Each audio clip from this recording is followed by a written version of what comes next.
தமிழகத்தில் உள்ள ஒவ்வொரு குவாரியிலும் எத்தனை டன் கற்கள் எடுக்கப்படுகிறது என துல்லியமாக கணக்கிடத்தான் ஒரு நிறுவனத்தையே உருவாக்கி அதற்கு படித்துவிட்டு வேலையின்றி இருக்கும் நம் இளைஞர்கள் தமிழகத்தில் உள்ள ஒவ்வொரு குவாரியிலும் எத்தனை டன் கற்கள் எடுக்கப்படுகிறது என துல்லியமாக கணக்கிடத்தான் ஒரு நிறுவனத்தையே உருவாக்கி அதற்கு படித்துவிட்டு வேலையின்றி இருக்கும் நம் இளைஞர்களை வேலையாட்களாக சேர்த்து கொண்டிருக்கிறார்கள்.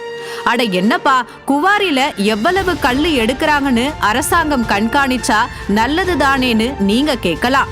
அதற்கும் ஒரு ஆடியோ வெளியாக இருக்கு. ஆக்சுவலாக மினிஸ்டர் ஆஃபீஸில் கூப்பிட்டு நேற்று செக்ரட்டரியேட்டில் வந்து 8 மாவட்டத்தை மட்டும் ஃபஸ்ட்டு கூப்பிட்டு மினிஸ்டர் ஆஃபீஸ்லேருந்து தான் அந்த இன்ஸ்ட்ரக்ஷன் அது டன்னுக்கு. ஏன்னா எடுக்கிற எல்லா டன்னுக்கும் இல்லை, பர்மிட் போக மீதி எடுத்துக்கங்க, அதுக்கான குவான்டிட்டிக்கு கேட்குறாங்க போல இருக்கு. 8 மாவட்டத்துலையுமே முடியாது, அதெல்லாம் அது நடைமுறைப்படுத்த முடியாதுன்னு சொல்லிட்டு வந்துட்டாங்க. இருந்தாலும் அவங்க ஆக்ஷனில் இறங்கியிருக்காங்க போல தெரியுது.